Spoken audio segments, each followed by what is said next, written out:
Salut à tous et bienvenue dans ton récap de l'actu tech du jour, présenté par Infoformat. Au programme, l'intelligence artificielle, Claude Code et la maintenance informatique. On décrypte tout ça ensemble, c'est parti. On commence avec IA. Ce que Poppy, l'IA générative de la Californie, apprend à l'administration européenne. À compter du 1er juillet 2026, la Californie généralise Poppy, une plateforme d'IA générative conçue par et pour ses agents publics.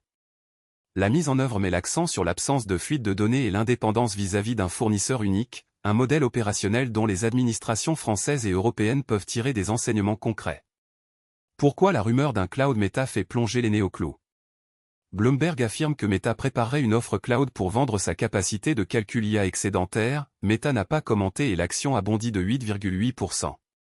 Au-delà de la rumeur, cela indique que la capacité de calcul, jusque-là rare, tend à se commercialiser. Fonds souverain de l'IA, ce que la proposition d'Altman révèle du rapport État-Industrie américain. Le Financial Times rapporte qu'OpenAI a proposé de céder 5% de son capital au gouvernement américain et invite ses rivaux à faire de même.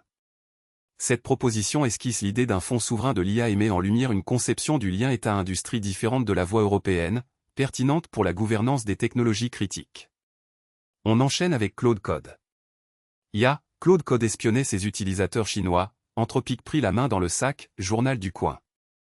IA, Claude Code espionnait ses utilisateurs chinois, Anthropic prit la main dans le sac, journal du coin. Malgré les déboires d'Anthropic avec le gouvernement des États-Unis, l'agence de cyberdéfense américaine utilise Claude Mythos, l'usine digitale. Malgré les déboires d'Anthropic avec le gouvernement des États-Unis, l'agence de cyberdéfense américaine utilise Claude Mythos, l'usine digitale.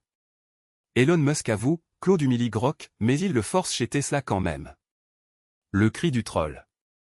Elon Musk avoue, Claude humilie Grok, mais il le force chez Tesla quand même. Elon Musk et Mark Zuckerberg ont raté le virage de l'IA mais voilà comment ils comptent se rattraper, Atlantico. Elon Musk et Mark Zuckerberg ont raté le virage de l'IA mais voilà comment ils comptent se rattraper, Atlantico. Autre sujet, maintenance informatique. Camtap, le site qui ressuscite le YouTube de 2005. C'était bien avant de se faire racheter par Google. Parce qu'à l'époque, on était vraiment sur des connexions pourries et la vidéo, c'était un truc très américain. Un compteur de visiteurs sur votre site, sans payer un centime.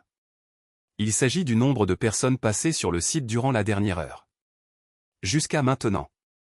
Votre 2FA est une passoire, le sniffer de Wi-Fi public vous remercie.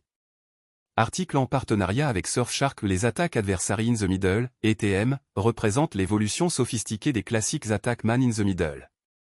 Ces attaques permettent de voler des identifiants, de contourner l'authentification à deux facteurs, 2FA, en capturant les cookies de session, et même de manipuler les transactions financières en temps réel. Möbius, effacer un objet d'une photo depuis votre navigateur. Simon Willison, le créateur de Dataset et co-créateur de Django, vient de porter un modèle d'imprinting d'image directement dans le navigateur. Sa démo vous permet de choisir une photo, de peindre sur la zone à faire disparaître et ensuite le modèle IA reconstitue ce qu'il manque. Et voilà, c'est déjà terminé pour aujourd'hui.